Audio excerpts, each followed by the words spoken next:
So I'm probably going to address some of those issues that are not quite so sexy as the ones that have been addressed already today, because I'm going to talk about a few, what I think of as a few problems in moving ahead, or at least try to address some of the things that I think might be changed in order for us to move ahead. I'm speaking from a position of somebody who has now worked at a number of universities, mostly in teaching and learning. And over the years, I've observed that there are particular things that keep coming up at every university I go to. And when you see a form of resistance that is repeated from place to place, and not just in one university, you think, okay, there must be some quite deep structural reasons for this happening. What are those structural things? So today, I've tried to reduce what I think are some of the problems to basically to 4 headings. I'm also trying to do something else. I once saw a PowerPoint presentation here at NTU, and it was one of the best presentations I've ever seen. One of the reasons it was a good presentation was that the person presenting literally had one word on each of the slides that he was presenting, and it was incredibly effective. Ever since then, I've thought, I wish I could do that, but I can't. I wish I could do it, but I can't. I can't resist putting more on the slides. So today, I'm not there. I'm not there yet, but I hope I'm almost there. Okay. Many of them look just like that.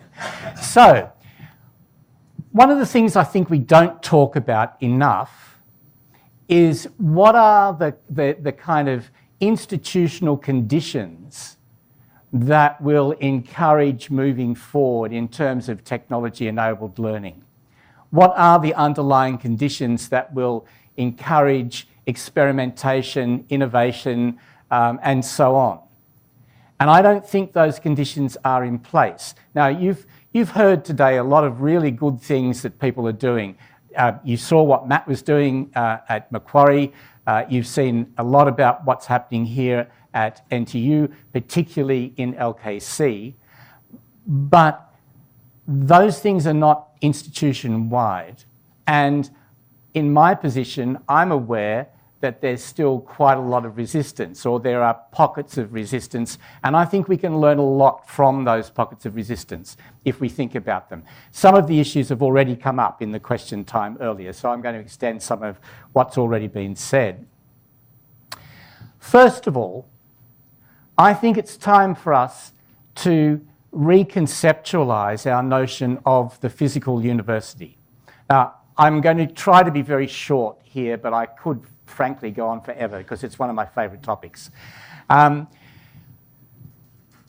going to talk about space, though, as a lot of writers have pointed out, we should distinguish between space and place, but I will use space because it's easier to talk about.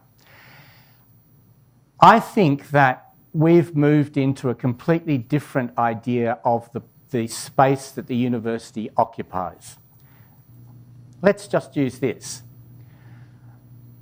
It seems to me that once upon a time, certainly when I was an undergraduate, the university was a closed system and an exclusive space. A closed system and an exclusive space.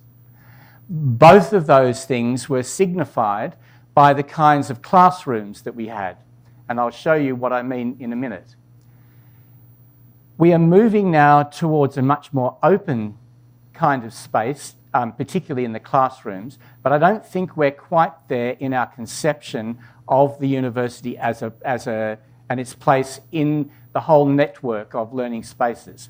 So what I'm going to ask you to do is to imagine that the university is actually only one node in a network of learning nodes for a student. It's only one node. It's no longer the only or exclusive node. It's one node. And students learn in lots of different places, but this diagram, which actually hasn't come up all that well on the slide, is meant to be 2 networks imposed on each other, and it's a physical network. It's it's physical spaces or physical places with virtual spaces laid over the top. I think that that's the way that we need to conceptualise the university. Now, what does that mean? First of all, it means that I think the university is still a unique node. There are still certain things that will always happen at the place of the university that don't happen elsewhere. But it's not an exclusive node.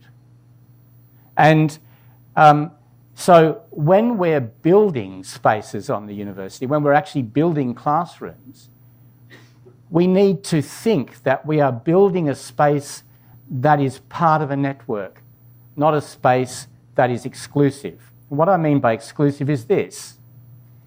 This is what the classrooms used to look like at NTU. Nearly all of the tutorial rooms looked like this. Now, this is what I call an exclusive space.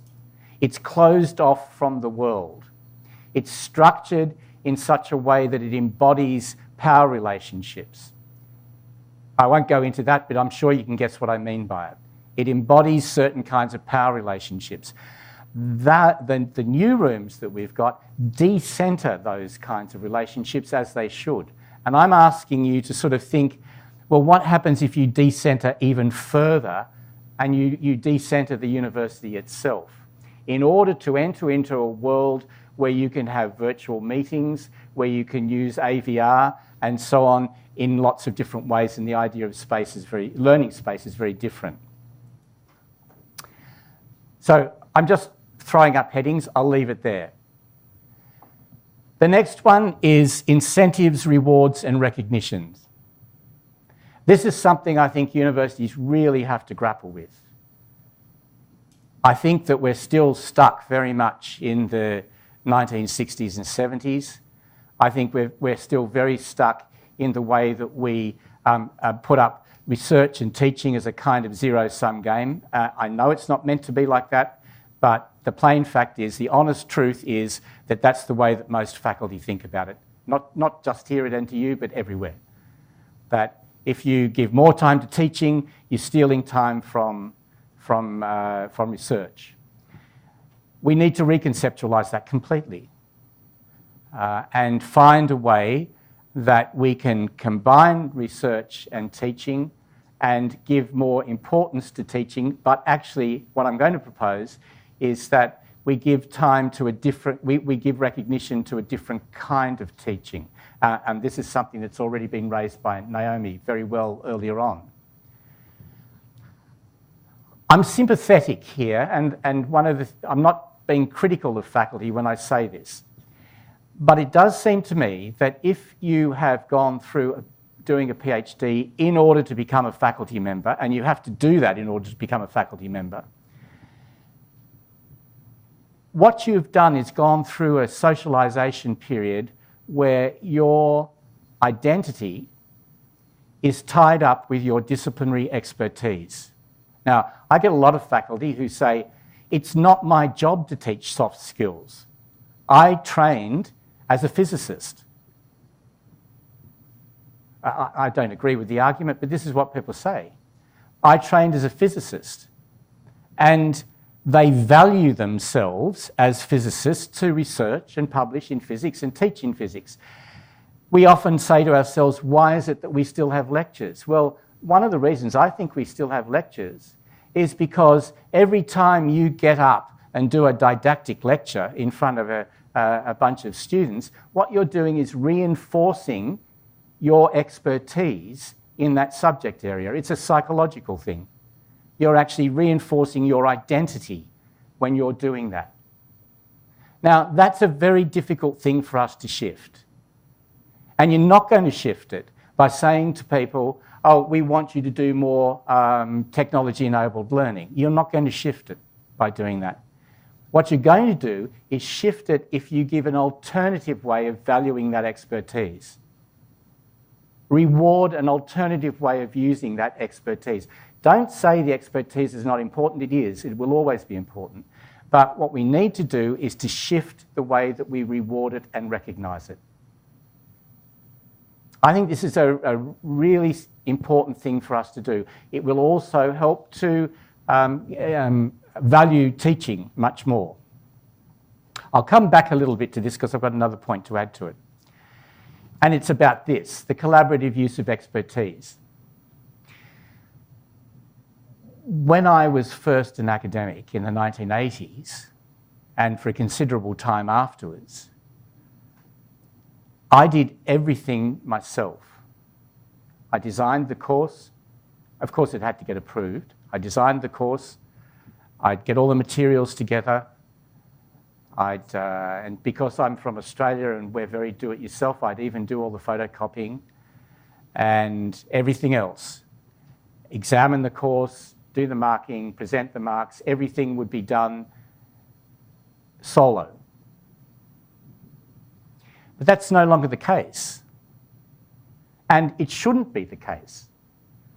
Again, LKC is a very good example of where that shifted, where as Naomi mentioned earlier on, in the classes taken at LKC, it's a facilitator, it's a trained facilitator who takes the class, not the faculty, who actually runs the team-based learning sessions.